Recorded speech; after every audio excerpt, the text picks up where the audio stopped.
하시죠. 그 다음에 세 번째 살펴볼 시는 문태준 시인의 필사작이죠. 필사작. 문태준 시인은 지금 제주도에 살고 있는데 저거는 띠동갑입니다. 같은 개띠. 그전에는 우리가 강아지 띠라고 했는데 지금 이제 나이가 깼어.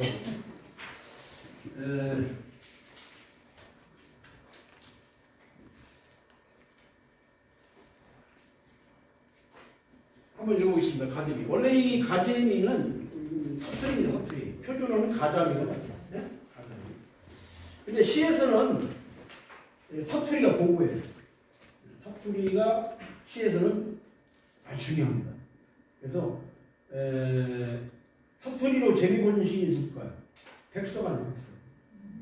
그래서 시에 대한 정의가 여러 가지가 있는데 몇 가지만 소개를 하면 시인은 면책 특권이 있는 거짓말입니다. 책임을 지지 않는 거짓말입니다. 시인은 거짓말을 잘해야 독자의 사랑을 받아요. 근데 이런 분들이 있어. 생활에서 맨날 거짓말하면서 시만 쓰면 정직한 분이 있어요. 이런 분들은 독자의 사랑을 받고 있습니다. 이해됩니까? 네. 근데 시에서 우리가 이런 말이 있죠. 사이비 진술. 무슨 진술? 사이비 진술. 시의 진술은 사이비 진술이에요. 이게 문학 용어로 나와.批评 용어가. 자, 예를 들면 내 마음은 호수다. 거짓말이 요새 내 마음은 호수야. 말 자체가 다 사이비 진술입니다. 이해됩니까? 그럼 이육사의 광야에서 모든 산맥들이 바다를 연모에 피살릴 때도 아니 모든 산맥이 없이 바다를 사랑해 말이 됩니까? 다 거짓말이 얘기해. 표현 자체가. 내가 이제 시창 작성을 해보면 일기를 써온 분들이 많아요. 일기 써가지고 행가리하고 연구분한 것을 배워가지고 수업만 해와요. 그래서 내가 고칩니다. 거짓말을 좀. 아니 아닌데요. 그런 생각 안 했는데요. 이렇게 정직하려고 짜증 거예요. 일기는 시가 아닙니다. 아세요? 여러분들이 아무리 행가리 열심히 하고 연구분을 해도 거기에 시적 표현이 없으면 시가 아닌 거예요. 그러면 신문기사 연구를 하면 시가 됩니까? 신문기사 행가리 한다고 시가 돼요? 아니요. 줄거를 쓰더라도 아무리 산문적으로 쓰더라도 그 안에 시적 표현이 들어있으면 시가 되는 거예요. 오케이?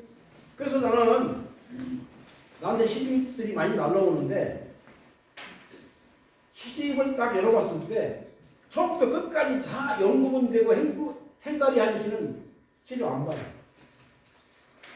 왜냐하면 이 사람은 형식에 대한 고민이 없는 겁니다. 자, 예를 든다면 문학에서 내용과 형식의 관계는 우리가 음식과 그릇의 관계예요. 여기 우리 자매님들, 권사님들 많이 오셨는데 혹시 불교 믿는 분 있어요? 개 좀 보세요. 농담이고. 여러분들 그 음식 종류가 많잖아. 나물도 있고 탕도 있고 찌개도 있고 국도 있고 밥도 있고 많죠? 네. 그러면 다 같은 그릇에 담아요? 같은 크기에? 된장도 접시에 담을 수 있나? 아니잖아. 잡채는 어디다 담아야 돼? 접시. 그 다음에 된장국은 어디다 담아야 돼? 뚝배기에 담아야지. 보기 좋은 떡이 먹기 좋다 그런 얘기 하잖아. 이해됩니까? 네. 또 접시도 크기가 다 다르고 모양 다르죠? 네. 여러분이 시의 소재에 따라서 어떤 시는 연구분을 하고 어떤 시는 이야기시를 쓰고 어떤 시는 상황시를 쓰고 어떤 시는 산문적으로 쓰고 그런 겁니다. 근데 다 일률적으로 모든 시를 연구분하고 행구분하면 안 돼요. 그것은 모든 음식을 같은 그릇에 담겠다는 뜻이야. 오케이? 그러니까 이것도 고민을 해야지. 그러니까 여러분들이 시에 대한 생각을 고쳐야 된다. 그다음 두 번째, 중고등학교 때 시 배우신 분들은 뭐냐면 시는 무조건 도덕적이고 윤리적이고 올바른 생각을 가져야 된다. 이거 안 돼. 이거. 그건 교과서적인 거고요.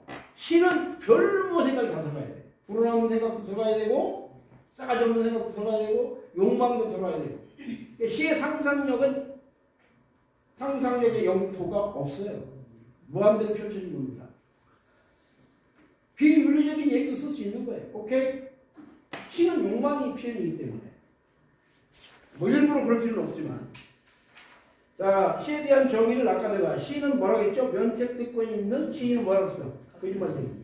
앞으로 거짓말 많이 해야 돼요. 그래서 나는 이렇게 얘기합니다. 시는 일상 현실보다는 영화적 현실에 가깝다. 뭐에 가깝다? 자, 우리 일상 현실에서는 부부가 이혼을 합니다. 아, 이혼은 뭐 아침 먹고 이혼할 수도 있고 점심 먹고 할 수도 있고 저녁 먹고 분리 쓰고 하다가 영혼이 안 올 수도 있죠. 이해됩니까? 뭐 이혼한 생각하다 보니까 저도 이혼의 일기가 2번 있었어요. 한 번은 실제로 서초동 법원까지 갔습니다. 금요일 오후에 처음으로 갔어. 내가 여의도 살 때.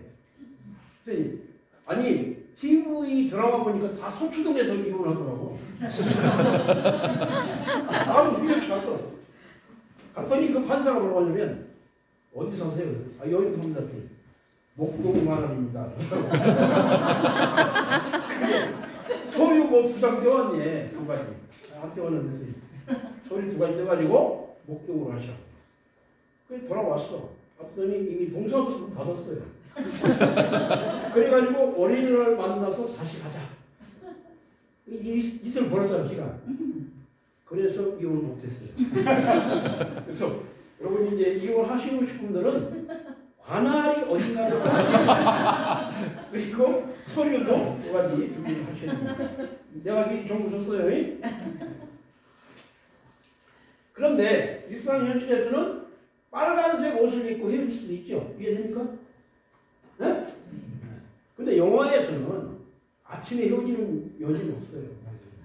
다 저녁 무렵에 헤어져. 그리고 날씨도 화창한 날 별로 없어. 비 오고 바람 불고. 옷 색깔도 빨간색 옷 입고 헤어지는 내가 배우들을 본 적이 없어. 영화에서. 되게 옷 색깔도 우중충하고 머리 색깔도 확 쓸고 솔직히 간판도 바람이 흔들리고. 그리고 영화에서 무엇보다도 헤어질 때 음악이 흘러야 돼. 근데 여보, 우리 이혼했는데 당신 옷이 그 색깔이 뭐야? 옷 갈아입고 와. 그리고 음악 좀 들어봐. 이렇게 합니까? 이렇게 헤어지는 부부 있어요? 없잖아. 그러니까 영화처럼 시도 연출을 해야 된다. 내가 옛날에 이별시를 쓰고 싶어. 이별한 사건은 사실이지만 내가 재구성할 때 불철시켜야 됩니다. 거기다 과장도 하고. 이해돼요? 이렇게 해요. 근데 사실대로 쓰라고 하면 안 되는 거예요. 시는 면책특권이 있는 거짓말입니다. 아시겠죠? 영화적 현실 같았어요. 내 시에 한번 쳐보세요. 성모두의 저녁이라는 시가 있어요.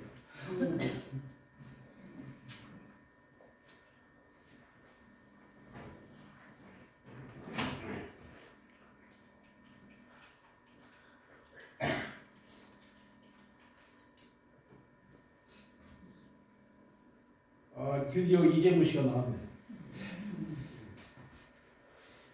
비 오는 날의 바다는 밴댕이에 한 접시 부스리묵 한 가마를 내놓고 자꾸만 내게 술을 거는다. 몸보다 마음이 얼큰해져서 고문사 법당에 오르며 생애 문의를 남긴 인연들을 떠올렸다. 어떤 년? 인연. 전연이 아니고 인연입니다.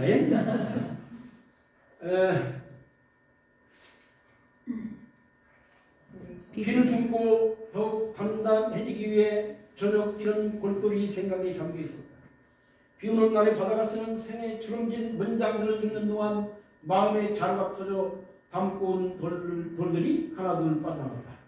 얼마나 더 큰 죄를 낳아야 세상의 지구도 너그러질 수 있을 것인가. 나는 섬에 와서도 내내 뭇을 울고 있는 내가 싫었다. 자유로운 저녁은 어머니의 긴 치마가 되어 으스스 추워오는 몸 꼭 안아주었다. 제가 이 시를 쓰게 된 배경을 말씀드릴게요. 이 시는 뭐 30년 전인가? 30년 아니고 한 25년 전 동국대 대학원, 문자과 대학원에 이제 강의를 나갈 때인데 그 대학원생들하고 문자가 대학원은 거의 아줌마들이 많아요. 40, 50대. 그런데 이 봄에 문학기행을 갑니다. 근데 어디 갔냐면 강화도에 갔어요. 저는 대학에도 강의를 오래 했고 대학원 강의도 했는데 대학생들은 싸지가 없어. 왜냐면 강사와 교수의 월급 차이를 잘 몰라. 막 술사나는 술사나. 술 한 번 너무 사줬다가 한 달 강사 다 나눠. 젊은 애들은 3인분씩 처먹더라고. 근데 대학원생들이 좋은 이유는 이 강사의 비애를 알아요. 그래서 한때 참여하라고 용돈 주고 제가 딱 2번 거절합니다. 세 번째 진짜 안 줄까봐. 그리고 이제 이렇게 하면은 갔더니 말이야 막 20년산 양주에 머리가 놀래 별로 안 비싸요. 여기에다가 내가 좋아하는 그 장어구이. 그리고 문학기행이 말이 문학기행이지 가면 노자판이야. 먹고 구경하고 사진 찍고 노래방 가고 끝나는 거예요. 자고. 근데 그 얘기 그대로 쓰면 시간 돼요 안 돼요? 장어구이에 양주 먹고 노래방 가서 놀다가 왔다. 이게 시간 되나? 국자들이 좋아하겠어? 그리고 시인들은 어쩌다 양주 먹어도 시에는 가급적이 양주 쓰면 안 돼. 그래서 내가 좀 뭐였어? 밴댕이 해로 바꿨잖아. 장어 안 쓰고. 장어 쓰는 독자들이 안 좋아하니까. 그리고 이 시를 쓸 때는 단체 여행을 갔단 말이야. 단체 여행은 시가 안 나와요. 그래서 내가 성무도를 처음 갔는데 그때 갔다 와서 소파에 누워가지고 눈 감고 다시 가서 마음 쓰고. 그리고 그날 날씨가 화창하니까 시가 안 돼. 그래서 일기예보로 바꿨어요. 뭘 바꿨어? 휴일로 바꿨어. 이렇게 불안을 치는 거예요. 불안. 이 불안가 그래 이거 안 좋은 말인데 문학적으로 말하면 경험의 굴절. 뭐라고요? 그렇지. 경험을 굴절시키는 겁니다. 기억의 현상화. 기억은 구성할 때 굴절되기 마련이야. 여러분들이 어렸을 때 기억은 지금 그게 사실이 아니에요. 다 굴절된 거예요. 이해됩니까? 네. 그래서 여기 내용은 그때 문학계행 갔을 때 하고는 아무 상관이 없어요. 왜 혼자 가고 지금 보문상하면서 비를 품고 있는 더 간단해지면서 저녁에 굴뚝의 생각에 잠겨있고 뭐 이런 거 다 하기 말이에요. 이것은 내가 집에 소파에 누워서 생각한 거예요. 그러나 이 시를 쓰게 된 동기부여는 문학계행을 갔다 왔기 때문입니다. 오케이? 네. 만약에 문학계행을 안 갔으면 저기는 안 나왔어요. 그래서 여러분들이 시를 쓸 때는 동기부여를 받고 나서 따라와야 돼요. 마음속으로. 그래서 문학에 대한 기본 성질, 개념을 확실히 알아야 돼요. 알고 써야 되는데 그냥 일기하고 이게 시하고 아직도 혼돈하는 사람이 있어. 남미의 아르헨티나 시인들은 땅거미에 대한 묘사를 아주 잘합니다. 근데 남미는 지정학적 조건 때문에 땅거미가 없어요. 그런데 땅거미 묘사가 많아. 왜 그럴까? 유럽 문학의 영향을 받아서 그래요. 이해됩니까? 그런 게 문학이야. 그럼 뭐 따질 거야? 왜 너는 땅거미도 없는데 땅거미 묘사해서 그렇게 따질 거예요? 이거 따질 거야? 아니, 못 따지는 그래서 문학은 지금 얘기했죠. 영화적 현실을 갖다. 자기가 재구성해야 돼. 그리고 시를 쓸 때는 영화 감독, 연출자의 입장에서 재구성하는 거예요. 이해되죠? 그럼 여러분들은 오늘부터 거짓말 많이 해야 돼. 거짓말 많이 하고 거짓말을 그럴듯하게. 그래서 나는 시인을 또 이렇게 정리합니다. 어떻게 정리하냐면 문학하는 사람은 시인 소설과 마찬가지예요. 언어로 연기하는 사람이다. 뭐 하는 사람이다? 연기력을 발휘해.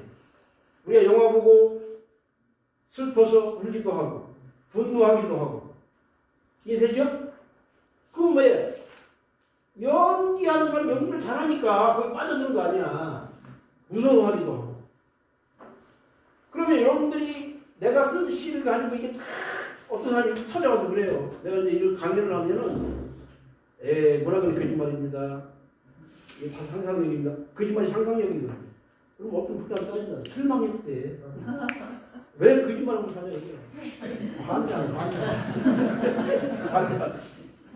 그게 문학인데. 그래서 여러분들이 소설에 대한 정의를 많이 알고 있어. 소설이 픽션이다. 가공에서 한 건데 많이 알고 있죠? 근데 시는 그렇게 정의를 안 쓰라고? 시도 마찬가지예요. 그래서 우리가 뭐라고 합니까? 시 창작이라고 하잖아. 창작. 뭐라고 한다고요? 창작. 창작이라는 말을 써. 창작. 창작이라는 거에 내가 지원했다는 얘기야. 꿈이어서 만들었다는 얘기예요. 그래서 여러분들이 경험의 진료를 가지고 그것은 그냥 동기부여야. 그때부터 다 만드는 거예요. 아시겠어요?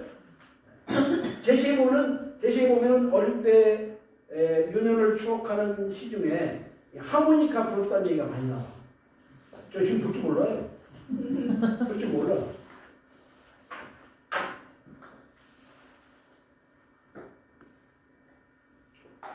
그 다음에 시에 대한 정의가 시에 대한 정의. 두 번째는 시인은 부족 방언의 마술사다. 부족 방언. 부족 방언은 사투리라는 뜻입니다. 사투리. 알겠죠? 사투리의 마술사야. 백석, 서정주, 박목월, 또 뭐 소설가는 임은구, 또 조정래 이런 작가 시인들이 그 후속적인 자기 고향의 사투리를 많이 썼죠. 이해됩니까? 여러분 사투리가 나쁜 게 아니야. 사투리 나쁜 게 아니고 문학에서는 필요하다. 제가 아까 고향이 어디라고 했죠? 충남 부여군 석성면 현내리 396번지. 강의 중에 계속 할 겁니다. 나중에 외울 정도로. 이제 서울에 올라온 지 40년 됐는데 이제 표준어를 쓰고 있죠. 근데 가끔 기분이 좋을 때나 슬플 때나 고향 친구 만나면 나도 모르게 어떠야 이렇게 사투리가 나오는 거예요. 정서적일 때. 시는 정서에 가깝잖아. 그러니까 사투리가 좋은 거죠. 오케이? 그 다음에 이제 이건 시인에 대한 정의가 아니라 시에 대한 정의인데 시는 그건 뭐냐? 시는 시에 대한 정의가 많은데 오늘 한 가지만 소개하고 갈게요. 언어로 그린 그림이다. 뭐라고요? 언어로 그린 언어로 그린 그림이다. 여러분들이 중고등학교 때 미술 시간에 사생활 많이 했죠? 사생활. 사회 취업실로 이렇게 전문 같은 거 그리고 했잖아요. 네? 언어로 그걸 해야 돼. 그걸 뭐라고 합니까? 언어로 그린 그림을 뭐라고 해요? 다른 말로 바꾸면 그게 묘사입니다. 뭐라고요? 묘사. 묘사를 다른 말로 바꾸면 언어의 형상화. 같은 말이 언어의 형상화. 그래서 좋은 시는 읽는 즉시 그 시의 내용이 전경화되어서 그림으로 내 눈앞에 나타나요. 아까 박정희 사평역에서 읽으면 내가 사평역 가보지 않았지만 대충 그림이 나오죠? 네. 나와요? 안 나와요? 나와요. 할렐루야. 아멘. 자, 이 시도 그림 나오죠? 네. 대답이 현상 네. 나오잖아요. 그래서 그림을 잘 그렸기 때문에 나오는 거예요. 근데 추상어를 쓰면 나오겠어요? 안 나오겠어요? 추상어. 안 나오겠죠. 아, 이거 또 이게 기본적인 걸 많이 해야 되겠구만이. 기본을 안 하고 막 수업을 하면 안 돼. 여러분들 강사들이 와서 막 굉장히 어려운 말 많이 하고 막 외국어 이런 얘기하고 그런 사람이 있죠. 지도를 모르면서.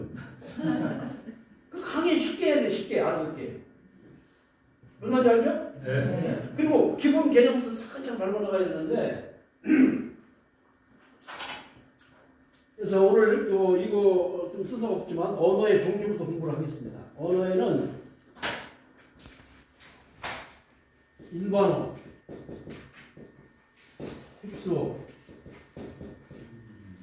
그 다음에 관념어, 추상어, 그 다음에 부채어, 감각어. 이렇게 네 종류가 있어요.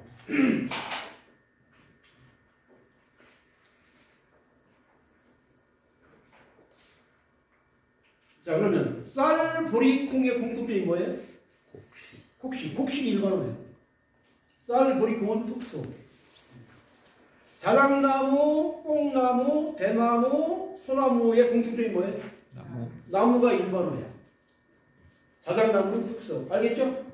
감나, 북화, 개나리의 공통점이 뭡니까? 꽃이 뭐예요? 일반어. 특수. 알겠죠? 네. 그럼 앞으로 여러분이 시를 쓸 때는, 수필을 쓸 때는 특수어를 가지고 쓰세요. 특수어를 가지고. 그런데 일반어를 가지고 쓰면, 자, 지구상에 존재하는 나무가 수만 가지가 넘어요. 수만 가지가. 그러면 나무마다 형상이 다르고 성질이 다 다르죠. 그걸 뭐라고 그래요? 수성이라고 하죠. 수성. 나무의 성질. 이해됩니까? 네. 그러면 나무라고 하면 그 나무의 세세한 차이를 다 없애는 거잖아. 그렇게 쓰면 안 되죠. 대나무는 왜 대나무입니까? 나이테가 없잖아. 그리고 100년을 살고 마지막에 죽을 때 꽃을 피우죠. 이해됩니까? 네. 자작나무는 왜 자작나무야? 불을 피울 때 자작자작 소리가 나서 자작나무. 근데 느낌이 자작하면 느낌이 좀 고상하지. 그리고 자작나무는 어디서 삽니까? 추운데, 높은데. 그러니까 탄속적이에요. 우리가 내 고결한 어떤 느낌을 쓸 때는 자작나무가 좋잖아. 근데 대나무는 없었습니까? 이따가 공부할 텐데 대나무는 하나하나는 힘이 없어요. 그러나 집단으로 뿌리째 엉켜 있습니다. 뿌리째. 집단 서식이야. 그래서 대나무는 평상시는 소풀이, 대나무 소풀이가 되고 대박원이 되고 또 죽비도 되고 풍수도 되고. 그러나 민족 공동 운명체가 위기에 모였을 때는, 동학혁명 때는 축창이 되기도 했잖아. 그치? 이렇게 쓸모가 많은 나무야, 대나무. 대나무는 속이 비었잖아요. 그러니까 지조의 선배지. 지조, 전조. 아, 속이 욕망이 많으면 그 지조를 지키겠다. 이렇게 나무의 특성이 가지고 실수는 거예요. 오케이? 그럼 자작나무는 추운 데 사니까, 높은 데 사니까 탄속적이지, 탄속. 세속적이 아니야. 참나무는 왜 참나무입니까? 진짜 나무야. 참나무야. 세상에 진짜 새는 어떻습니까?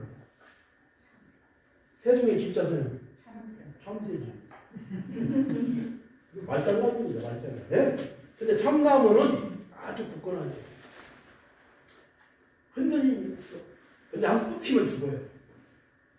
나무의 특성. 그 다음에 죽어서도 또 한 번 불을 피우죠. 이해됩니까? 이렇게 나무마다 다 성격이 달라. 근데 나무로 쓰면 안 된단 말이야. 꽃도 마찬가지. 알겠습니까? 네. 일반어는 가급적 쓰지 마시고 특서로 써. 그 다음에 관념어, 추상어는 가급적 안 쓰는 게 좋죠. 평화, 본질, 자유, 정체성. 이런 말 눈에 보여요, 안 보여요? 냄새 있어요? 없죠? 3번에 시장에 가서 닭집 아줌마의 삶의 비애를 쓰고 싶은데 써내고 닭집 아줌마의 정체성이 흔들리고 있는 것 같다. 이렇게 쓰면 되겠어요? 이렇게 관념을 쓰면 안 되는 거예요. 거기는 뭐 파리떼가 만약 냄새가 파리떼처럼 날아오는 거예요. 냄새가 파리떼처럼 날아오고 소풍이가 관절염을 안 쓰지 말이에요.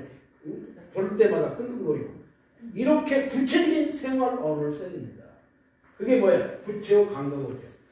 아시겠어요? 네. 그래야 느낌이 오잖아.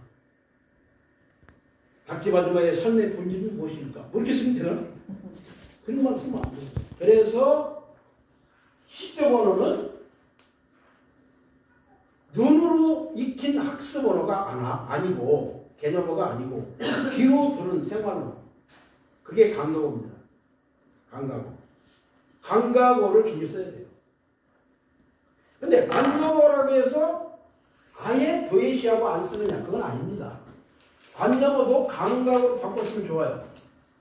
자, 예를 든다면은 김기택 시인의 쥐라는 시가 있습니다. 쥐. 뭐가 있다고? 쥐.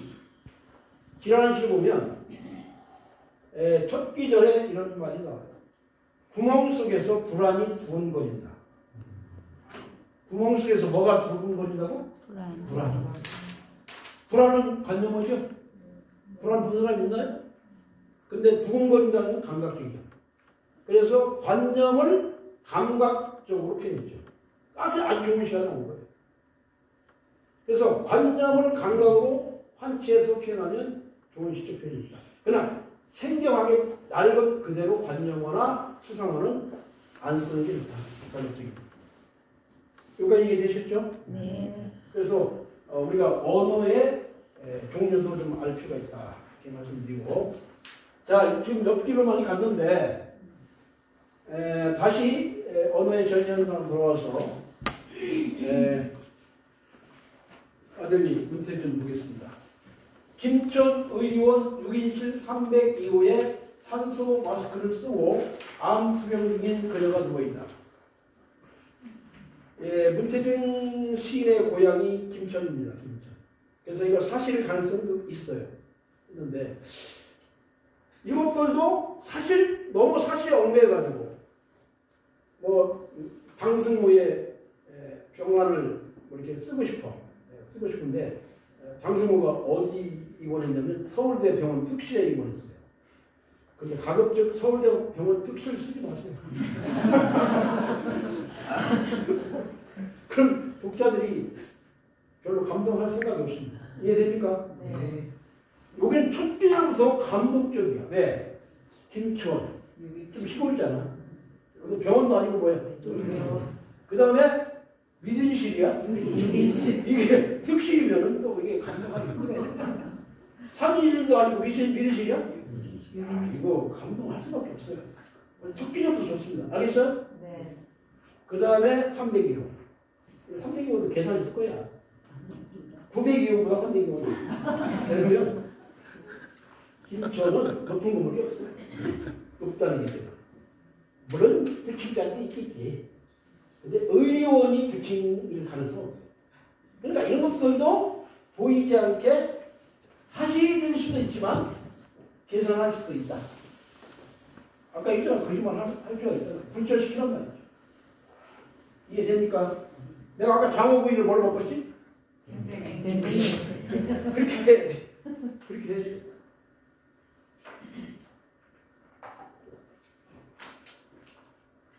그래서 나하고 수업 오래 하면 여러분들 인성이 안 좋아져요. 또 나중에 수업 중에 자꾸 이런 얘기 합니다. 부부 금슬이 좋으면 시가 안 나옵니다. 부부 쏟아져 살아야 돼. 시이 제일 가장 좋은 요건은 3번 이혼하면 나옵니다. 이혼이 어려우면 나처럼 한 30년 각광 씁니다. 각광 쓰면 필량이 많아요. 그런데 부부금슬이 좋아하는 맨날 침대에 앉아가지고 서로 위조하고 고조하는 애정 행각하고 그러면 시가 나오겠어? 이런 거 없는데? 그렇죠? 어서 가겠어. 근데 이런 것도 있어. 3번 이혼했는데도 시가 안 되는 게 있어.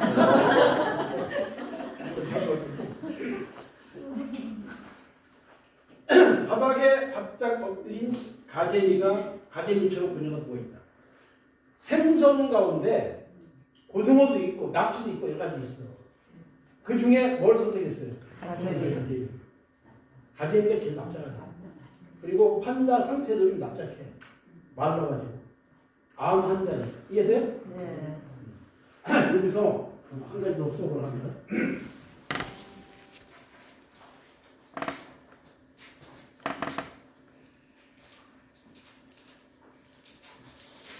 글쓰기를 한마디로 정의하면 글쓰기란 뭐냐?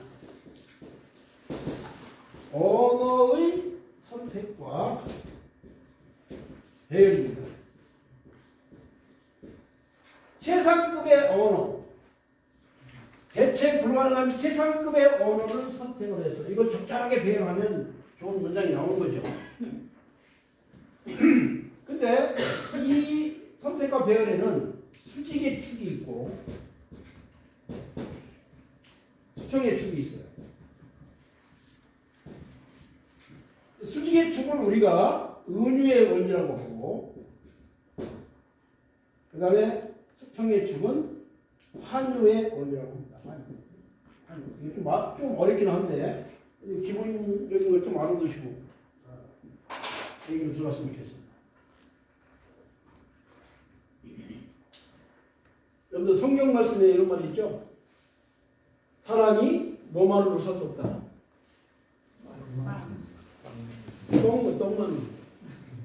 떡만으로 살 수 없다는 얘기 나오죠? 귀에 안 들으시는 것 같아요. 그 다음에 뭐 대신 뭘 달라? 빵 대신 뭘 달라? 자유다. 이런 말 들어봤죠? 그러면 빵, 떡, 밥 이거 뭘 대표한 거예요? 식량을 대표한 거잖아요. 식량을. 뭘 대표했다고? 식량. 식량 가운데 하나가 선택된 거예요. 이게 수직의 축입니다. 은유의 원리입니다. 수직.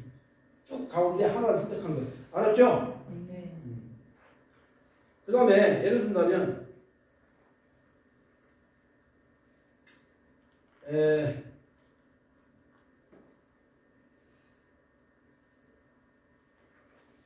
밥 하면 밥, 저녁 밥.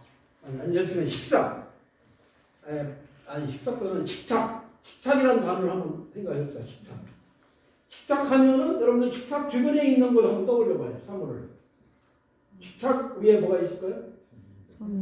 전등불빛, 흐린 불빛. 그 다음에 식탁 위에는 뭐가 있지? 그릇도. 그렇지. 그 다음에 식탁 옆에는 또 뭐 있어요? 냉장고, 가스레인지, 도마, 칼. 여러 가지가 있죠? 그래서 식탁이라는 단어 주변에 이렇게 열거될 수 있는 것. 이것을 우리가 환유라고 합니다. 뭐라고 한다고? 그럼 이걸 배열을 하면은 문장이 나오는 거야. 식탁이라는 단어를 선택했어요. 지금 선택한 것은 은유야. 식탁 대신에 밥상을 선택할 수도 있어요. 알겠습니까? 또 외래어는 뭐라고? 외래어. 외국어는 뭐라고 그래? 식탁을 외국어는 뭐라고 그래? 영어는 뭐라고 그래? 그렇지. 세 입으로 할 수 있는 거야. 근데 그 가운데 하나를 선택했어. 이게 뭐야? 은유. 이해됩니까? 네. 근데 아까 쭉 식탁 주변에는 뭐가 있어? 아까 있었잖아. 아까 얘기했었죠? 네. 그게 바로 뭐냐면 수평의 축이라고 합니다. 그게 환유의 원리입니다. 자, 그러면 얘를 가지고 글쓰기, 시쓰기라고 할게요. 여러분이 자유를 소재로 해서, 자유를 주제로 해서 시를 쓰고 싶어 내가. 자유를 주제로 해서. 좀 어렵긴 한데. 이것을 근데 바로 막 관념적으로 자유로 썼고 뭐 자유로 어서 그렇게 설명하면 시가 안 되니까. 대부분 자유라는 주제를 가지고 시 쓴다면 사물을 동원해서 사물을 통해서 간접적으로 자유의 의미를 진술하겠죠. 알겠습니까?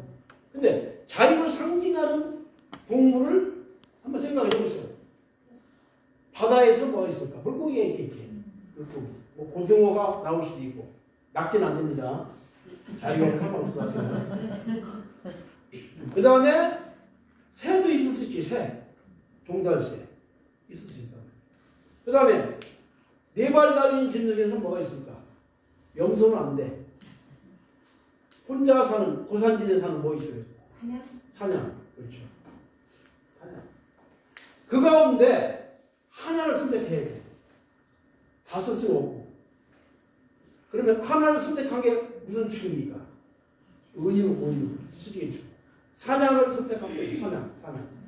그러면 사냥을 선택하면 사냥 주변에 뭐가 있어요? 아까 좀 눈이 있을 수 있지. 눈발 날려야지. 혼자 살아야지. 그 다음에 높은 산, 골짜기, 발질 수도 있고, 바람, 또 천적도 있을 수 있을 거 아니에요. 천적. 이런 모든 것들과 싸워서 이긴 게 뭐야? 자유야. 자유는 그냥 얻어지는 게 아니다. 염소는 그래서 안 됩니다. 알겠어요? 알겠어요? 새도 마찬가지야. 새도. 새를 하나 선택했으면 무슨 종달새면 종달새 천적도 있을 거고, 또 뱀도 있을 수 있고, 풀밭도 있을 수 있고 하늘도 있고 바람, 비바람, 비 다 있어. 햇살. 그렇게 해서 상상력을 엮으면 뭐가 되는 거야? 자유에 관련된 시가 나온다는 얘기야. 그러니까 우리가 시 한 편을 집중하려면 은유의 축과 환유의 축을 동원해서 쓰라는 얘기입니다. 여기까지 얻었어요? 네. 혹시 언제까지 되고 스탠 안 되는 게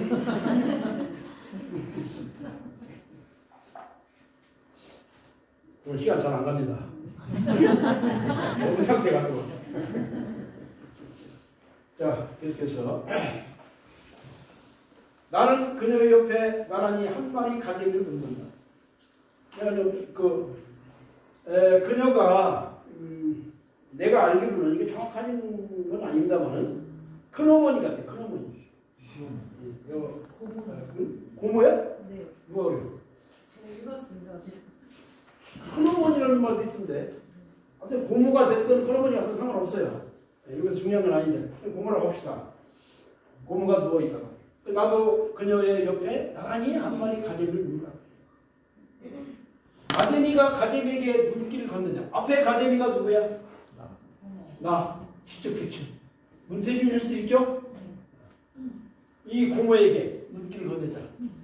그녀가 울컥 눈물을 쏟아낸다. 한쪽 눈이 다른 한쪽 눈으로 올라붙은 야인 그녀가 온다. 옆으로 오니까 눈이 쏠릴 거 아니야. 그렇죠? 그녀는 죽음만을 보고 있고 나는 그녀가 살아온 파랑 같은 나를 보고. 왜 파랑 같은이라는 말 나왔죠? 그녀를 뭘로 봤죠 지금? 가재미. 바다가 우리가 살아가는 세상입니다. 알겠어요? 여러분이 아파트나 빌라에 사신 분들이 대부분이죠. 아파트에 가면 신발들이 놓여있는 곳이 뭐예요? 현관. 내가 볼 때 현관은 항구입니다. 신발들은 선박이야. 여러분들 아침마다 그 선박들이 여러분을 싣고 항해 중이에요. 지금. 나는 지금 원양어선 나왔어. 마포에서 올라왔잖아. 지금 이 신발이 뭐예요? 이 신발이 배야 배. 나 싣고 지금 여기까지 온 거예요. 이해돼? 근데 내가 내일 새벽까지 안 들어가면 어떡할까? 항구로 안 들어오면 표류하는 줄 알고 우리 집사람이 전화하니까. 그래서 아내나 어머니는 늘 선박 항구를 떠난 배들이 밤늦게까지 안 오면 요즘 엄마들은 안 그래. 다 그래 그냥. 근데 제대된 엄마들은 기다리죠. 그죠? 왜 애가 항해 중에 혹시 침몰됐을까? 이런 생각도 해요. 이해됩니까? 그래서 모든 배들이 이렇게 떠났다가 다시 돌아오요. 이것도 시야. 이렇게 해보는 파랑 같은 날들을 보고 있다. 좌우를 흔들며 살던 그녀 물속의 삶을 나는 떠올린다. 물속의 삶이 바로 바다에서 가재미가 사는 거죠. 근데 이 좌우를 흔들면은 이게 사실 틀린 말이에요. 가재미는 의외로 위아래로 흔들어요. 의외로. 근데 이걸 문세준 시인이 알고서 일부러 이렇게 썼는지 아니면 모르고 썼는지 확인을 안 해봤어요. 근데 좌우로 흔들면 괜찮을 것 같아. 좀 사실에 어긋나도. 근데 위아래로 흔들면 좀 이상하잖아. 그녀의 오솔길이며 그 오솔길이 왜 나왔겠어요? 외롭다. 오솔길은 사람이 잘 안 다니다. 인적이 드물다. 그래서 그녀의 인생이 외롭다. 그 길에 요게 기가 막힌 거예요. 돋아나던 뻐꾸기 울음소리야. 뻐꾸기 소리가 새싹입니까? 어떻게 돋아? 아까 얘기했잖아. 언어의 무슨 현상이야? 그런데 정말 오솔길에 뻐꾸기의 산란기가 5월달입니다. 5월달. 근데 여러분들 뻐꾸기 생리 알죠? 이게 남의 등지에다가 생겨났지? 네. 근데 뻐꾸기 너무 욕하지 마세요. 제가 알아봤더니 철새야, 철새. 그래서 늦게 와가지고 얼른 떠나야 돼, 딴 데로. 그 5월이 지나면. 그러니까 집 지을 시간이 없어. 그래서 그런 겁니다. 물론 싸가지 없긴 하죠. 그렇긴 한데 그 사연을 알고 나니까 좀 들리더라고. 알겠어요? 네.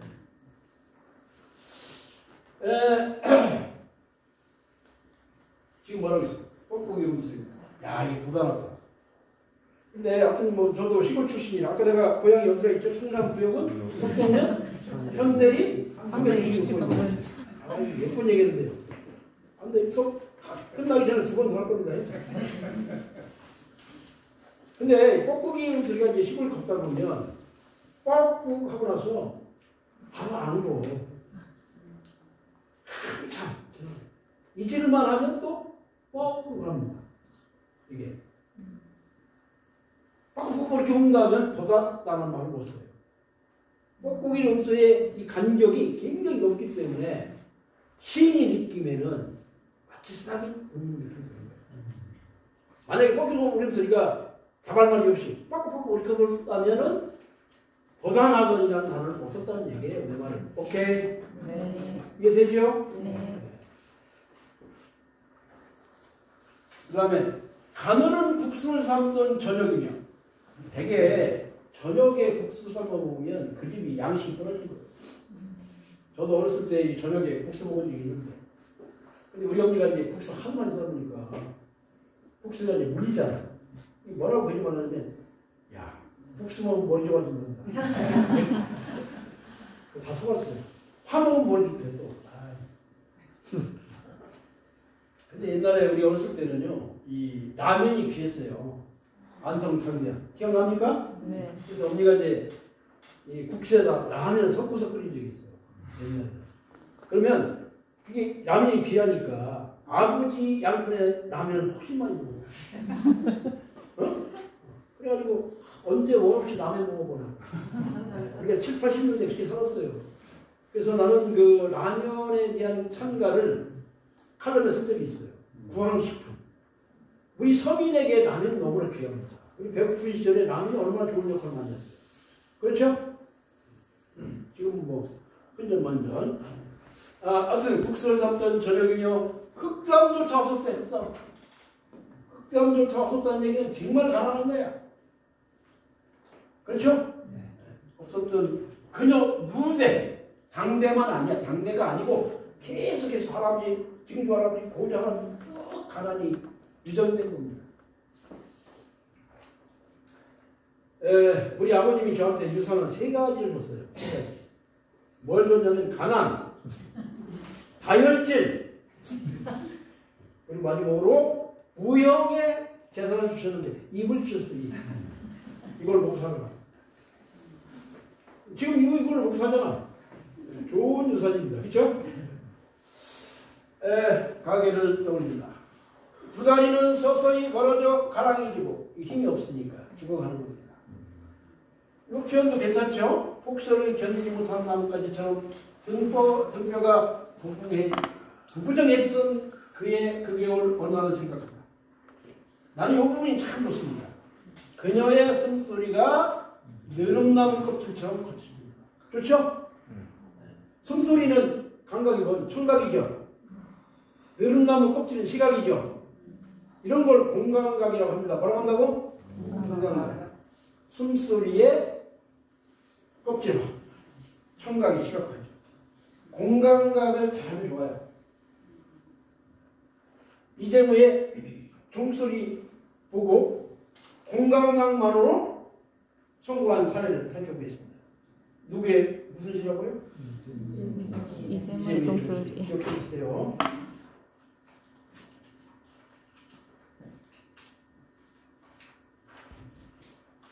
이거 말고 종소리가 많아가지고 종소리 10번 썼더니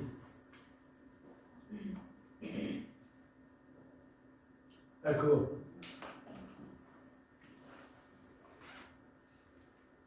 자 이거 보겠습니다. 아랫마을 성당에서 울려 퍼지는 종소리들. 그중 하나는 종소리예요. 그 종소리 가운데 하나가 대열에서 빠져나와 몰래 골목을 돌아 하늘 가장 가까운 마을 찾아났습니다. 하늘 가장 가까운 마을이 봉천동이야. 여러분 만나는 동자잖아. 하늘을 만나는 동입니다. 마을을 찾아났습니다. 맨발로 가파른 빙판길을 오르다 미끄러져. 누가 미끄러지냐면 소리가 미끄러지는 거예요. 종소리가. 이게 진짜 보이면 어떡하는 거죠? 병원에 가야지. 이게 공감각이란 말이에요. 소리가 올라가다 미끄러져요. 만약에 사람이 올라가다 미끄러지면 시가 안 돼요. 알았습니까? 네? 네. 이것도 지금 아까 언어의 전연상과 같은 거야. 이 공감각. 오르다가 미끄러져 무릎이 까져 피어드는 하나님. 무릎이 까진 것도 종소리가 무릎이 까진 거예요. 그리고 하나님 왜 나오냐면 이 종소리가 하나님을 상징하게 돼요. 표현한 겁니다. 아랫마을 성곽에서 울려 퍼지는 종소리가 저 보이지 않는 견고한 평화의 울타리. 아랫동네는 부자 동네야. 근데 종소리는 저 가난한 산동네까지 올라가고 싶은데 못 올라가는 겁니다. 노을렐루야. 그렇죠? 우리나라 여기 지금 종교 현실이 개판이잖아요. 대역교회 뭐야? 응? 신자가 막 10만이고 재산이 막 5조가 넘는 교회가 막 그런 교회. 그리고 막 목사들이 막 칠팍 주고 막 권력이야. 자가 뭐야? 기사 두고 말이야. 네? 그게 무슨 목사야? 저기 천당에요. 평신도가 갔어요. 천국에 갔더니 하나님이 야 저기 가 있어 이랬어. 근데 어느 날 장로가 왔어. 장로가 오니까 하나님 너무 반가워하는 거야. 이 장로는 오셨다고. 평신도가 기분이 좋아 안 좋아? 빈정상했지. 나 올 때는 차 가라고 말이야. 예? 참박대를 가더니. 근데 참았어 평신도니까. 그런데 한참 세월이 흘렀는데 목사가 올라온 거야. 하나님이 난리가 났어요. 막 가서 부둥켜 울고 막 목사 왔다고 막 난리. 병신도가 막 참다가 화가 나서 하나님한테 따진 거예요. 하나님 이럴 수가 있어요? 예? 내가 지상에 설 때도 말이야. 예? 차별이 심해가지고 서러웠는데 천국도 이렇게 사람 차별합니까? 그러니까 하나님이 야 인마 천국이 생긴 일에 목사는 처음이요. 네 병신을 맨날 올라오잖아. 반갑잖아. 괜찮은 거 아니에요. 그만큼 종교 지도자들이 천국 가기는 어려운 거예요. 그래서 옛날 예수도 두 가지 목소리가 있었죠. 종교 지도자를 향해서 막 분노하고 경고하는 목소리가 있는가 하면 세리와 창렬을 향해서는 한없이 부드럽고 겸허하는 목소리를 예수의 두 가지 목소리를 우리 기억하셔야 됩니다. 할렐루야. 근데 나는 사실 하나님 안 믿어요. 근데 우리 집사람이 거의 광신자야. 그러니까 옆에 쓰다 보니까 자꾸 쓰는 거야. 그래서 이거 종교 현실을 비판하십니다. 알겠죠? 근데 종교 현실을 비판할 때 우리나라 교회 타락했어요. 교회가 돈만 밝혀요. 이게 종교가 아니고 기업입니다. 이렇게 딱 얘기하면 시원은 하겠지만 시는 아니에요. 근데 그것을 공감각을 통해서 간접적으로 말했기 때문에 시가 되는 겁니다. 아시겠죠? 그러니까 시라는 것은 자신의 생각과 느낌을 애둘러서 표현해요. 애둘러서. 직접 말하지 말고. 직접 말하면 시가 안 됩니다. 그래서 우리가 비유라든가 상징, 묘사를 왜 하느냐. 내 생각과 느낌을 감추라는 거예요. 돌려서 말하는 거예요. 야, 내가 어떤 여자를 보고 마음에 들었어. 작업을 해. 어이, 여자요. 나 당신 마음에 들어? 나 당신을 좋아합니다. 이렇게 얘기하면 시가 아니야. 좀 유치하지만 당신을 생각하는 나의 마음은 감은 봄나무가 비를 만날 때의 심정이야. 뭐 이런 게 좀 유치하게. 그럼 여자가 이 새끼 뭐라고 하는 거야? 조금 생각해보니까 나 좋아하네. 그래서 미리 말씀드리면 시적 표현은 지각작용을 뭐예요? 지각작용을 지연시키는 표현.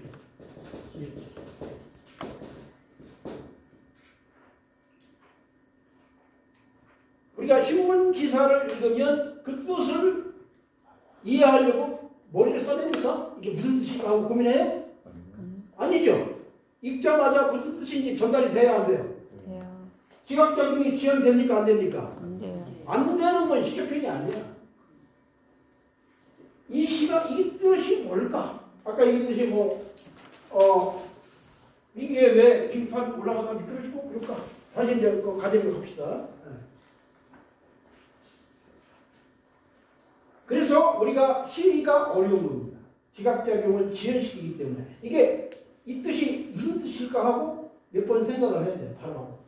물론 그렇지 않은 시들이 많이 있지만 대부분 그렇습니다. 자, 왜 숨소리가 껍질처럼 거칠까? 이게 뭘까? 아, 지금 이 고모가 무지 힘들구나. 죽어가고 있구나. 이런 것을 이렇게 표현했구나. 신문 기사하고는 다르죠. 이해됩니까? 손흥민이 13억 골을 넣었다. 이거 고민합니까 이거? 이거 무슨 뜻인가? 이건 읽어야 되나? 그럼 이 바로 거잖아. 그러면 지각작용이 지연 안 되죠. 이것도 좋아요. 나는 그녀가 죽음 바깥의 세상을. 죽음 바깥의 세상이 뭘까? 현실, 이 세상이잖아. 근데 지금 살고 있는 세상은 재미없잖아. 살짝 바꾸는 거예요. 죽음 바깥 세상은 이렇게 바꾸니까 조금 새롭잖아요. 이해됩니까? 네. 하여튼 새롭기 위해서 노력해야 돼요. 새롭기 위해서. 볼 수 없다는 것을 한다. 한쪽 눈이 다른 쪽 눈으로 캄캄하게 쏠려 버렸다는 것을 한다. 나는 다만 좌우를 흔들며 헤엄쳐가 그녀 속에 나란히 눕는다. 산소 호흡기로 들이마신 물이 아니죠. 어떻게 물을 마셔? 산소겠지.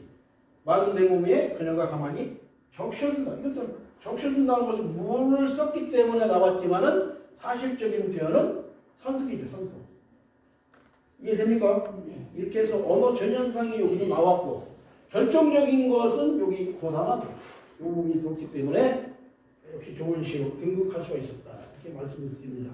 자, 오늘 수업은 군데군데 비유에 대한 얘기도 하고 낯설게 하기에 시적표현, 지각작용을 지연시킨다. 이런 내용면도 있습니다만은 이렇게 했죠. 근데 전체적으로 오늘 강의의 요점은 언어의 전현상에 대해서 집중적으로 하겠습니다. 다음 주는 낯설게 하기야 하고 구성 그런 것들을 또 시점과 거리 다양한 얘기를 또 풀어나가도록 하겠습니다. 자, 오늘은 그냥 맛보기 강의 그런 정도로 말씀드리고 수고하셨습니다. 감사합니다.